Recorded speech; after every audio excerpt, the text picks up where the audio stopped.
idea leads me to because of Wilco and because of the Mike Watt stuff. As soon as Current's Constellations came out, I picked that up, and it became one of my top 10 albums of last year. Oh, nice! And thanks. oh yeah, but I was like the first time that I listened to it, it was like. To me, it felt like, okay, this is not only is this a record on Blue Note, but it sounds like the history of Blue Note. There's weird. Yeah, because I could hear elements of fusion, and I could hear some of the more avant-garde stuff, like free jazz style. But then you guys can also just like swing cool jazz style, and it's all in there. And it was really, really cool to listen to be able to hear all the hallmarks of that in there. And then I went back and listened to Lovers, which has many styles throughout as well. But the first thing that hit the first name that popped into my head when the first track came on was, and I think it was the first track, for me if I'm wrong, but was Grant Green. Oh, and yeah. Grant Green is one of my favorite jazz guitarists of all time. I was like, so, I mean, as you're doing your own solo stuff, do you have a sort of concept in mind or something that you want to execute, or do you just go on with the guys and you start laying stuff down? Well, it's both, really. I mean, if you talk about Lovers, this was a very highly conceived concept album, as it were. Double jazz album, which is not something a lot of people are doing. But I've been thinking about that record for a really long time, and the song list just got longer and longer. And then my friend and the producer of that album, David Breskin, who made it possible, really, along with the Shifting Foundation and Angel City Arts, because it was very expensive. They just said, just record everything you want to record, and we'll sort it out later. So it turned out to be, if you take all the songs individually, there are some that are combined as suites, but it's like 19 pieces of music. So, and my friend Michael Leonard, who arranged and conducted, agreed that we should just record everything. And I was going to self-release it. It was licensed by Blue Note kind of in the 11th hour, and they were cool with a double record. So there you have it. But the sound and approach of not just my ideas about the orchestrations, but Michael's, plus the sound of the guitar, very straightforward jazz guitar sound in some cases and not in others, was all very highly considered, poured over by yours truly. Almost conversely, the Current's Constellations, the quartet, was really just an experiment to see how Julian and I would play with the rhythm section, since we had sort of fantasized about what it would sound like and what we would do. So it's an outgrowth of our duo. Our duo found us each playing hollow body electric guitars and acoustic guitars on the recording, with no effects whatsoever, and as such a very direct and kind of exhilaratingly limited palette sonically, because it's really just about the notes, and that's how we play together. And our duo is our favorite thing to do together, to be honest.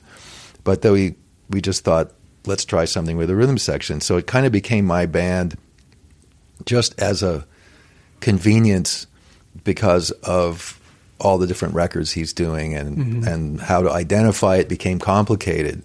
And it just ended up being my pieces and my group. But it could have been, the Nels Cline, Julian Lage quartet. It just isn't. But I was still grappling with what guitar to even play in that group when we recorded it, and half that record, maybe more than half, I just recorded what we had with no particular end in mind at all. It just to represent the sound of the band, because it's so hard to schedule getting together at all. And we played something like 2 gigs in a row. So I thought, wow, we kind of know the music. We should maybe record and then see if Don Was likes it. And maybe we put out a Blue Note record again. And he really liked it. So all of a sudden, whoa, we're making a Blue Note record, and it has to be vinyl length, because that's what they told me. Sure. And I finished a couple of the songs that I'd been working on, and we went and recorded 2 more songs and re-recorded one where I wanted the improvisation to sort of stray a little further from where it had been in the previous iteration. So there was a lot less thought actually put into that record, and they were just songs that I wanted to play with these guys. And I wasn't sure it would hold together, actually, as a listening experience. But and certainly sequencing a record when you have a vinyl release is a game of Tetris, as it is. Right. And my records are all too long, except for Current's Constellations, because I had this limitation put on me, which was, I learned from that. It's pretty cool that it's not endlessly long like all my other records. But now I'm just back to playing my Jazz Master with the band, which I should have played all along, but I was playing this other guitar thinking I was going to have a more of a jazz approach with heavy gauge strings, but sort of like a Jazz Master, so that I could have my cake and eat it too, and I have strings behind the bridge and a tremolo. And I just only like playing my Jazz Master, it seems, for most of the time. And so now the band has Jorge Roeder, mostly on bass when he can do it, and Scott Colley is not touring with the band. He has too many things going on, and that was kind of a given, I suppose. And Chris Lightcap comes in today, and so I'm a real jazz guy now. I have like different people playing every time I play, but it can't work without Julian. So gotcha. It's really just about how we play together and trying to do it with bass and drums. And Tom Rainey on drums is somebody with whom I played on and off for many years, and certainly have listened to and known about for many years. But he's one of the most amazing drummers, period. But he's also, he's an amazing improviser, but has deep jazz skills. And so he has that sound on the drums, that approach that musically, texturally appeals to me really, really greatly, and I think he's very underappreciated. So I'm super honored to play with these guys. It's really a trip to play in a band where everybody's better than you. It's and it kicks my ass, and that's good. But it's also nice to try to write some music for these guys and play some of my songs. But as I say, Current's Constellations was a little more of an accident in some regards, not compositionally, but whether it held together as an album and what I was going to do with the band and all this kind of stuff. It was pretty random. That's interesting. It doesn't sound, it sounds like a little like mini guidebook to jazz almost to me. And well, that's so cool, because I do try to represent different approaches, not necessarily conceptually and improvisationally when I'm putting together a record, but really more of it's kind of maybe vaudevillian to have, you laughed, you cried, we got quiet, we got loud, it got fast, it got slow. Sure. You know what I mean? Yeah. That kind of thing.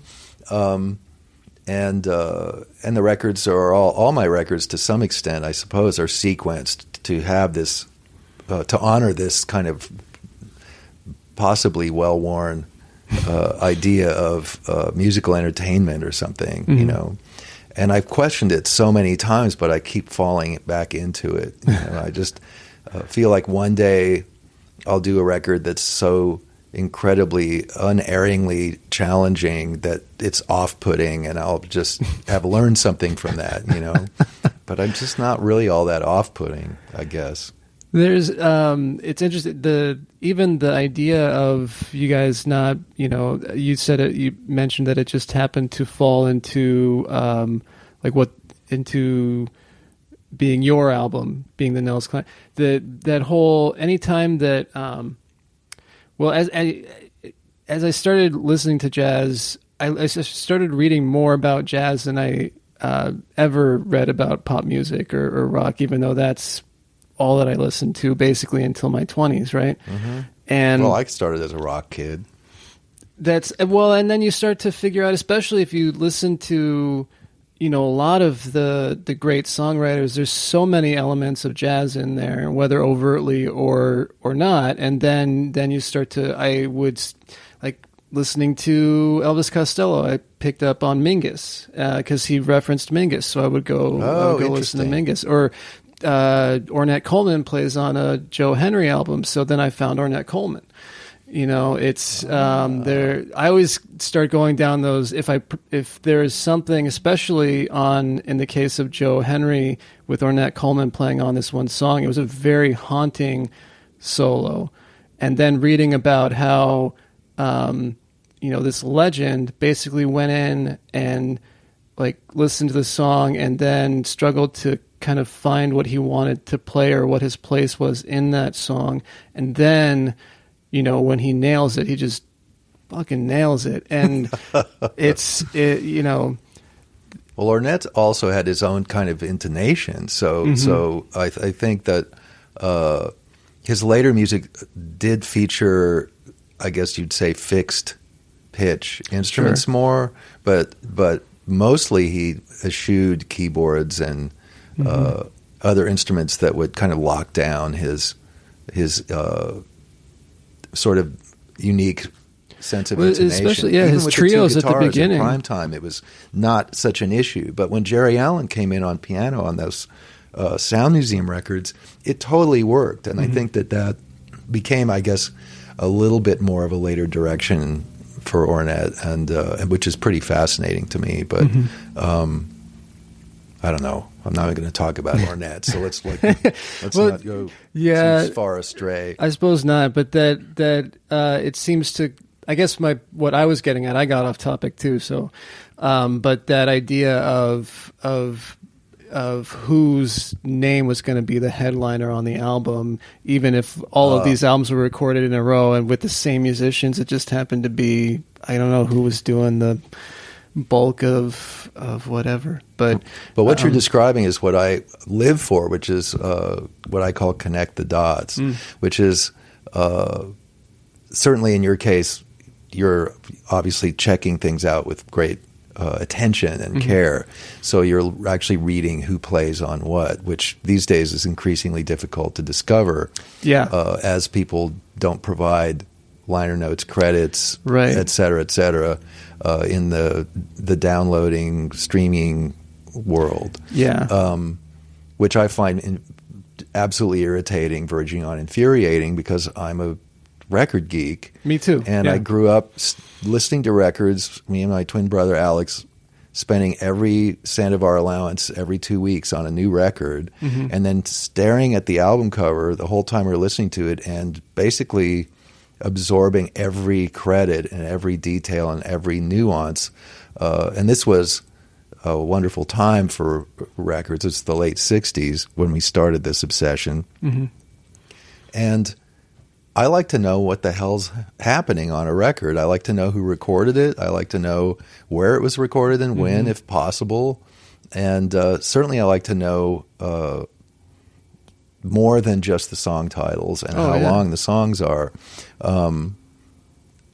Ironically, as I've gotten older, I can't even remember album titles anymore. But maybe that has something to do with the fact that I'm not sitting at home listening and staring at this sort of wondrous object like I used to when I was younger. And this said, when I would discover something, whether it was musical or not, because I've quite often found this in the visual art world and how it relates to poetry, for example, or literature. And many artists reference poets and poets reference artists and or writers, let's say. Let's not just say poets. And then sometimes that overlaps into the musical realm. And this became a point of great fascination for me early on, and how these various artistic disciplines would speak to each other and then would send me off on just some sort of a tangent trying to discover who this artist is that this other artist was referring to. Right. And whether that was some sort of, highly regarded piece of literature, or whether it was a photographer or whatever it was,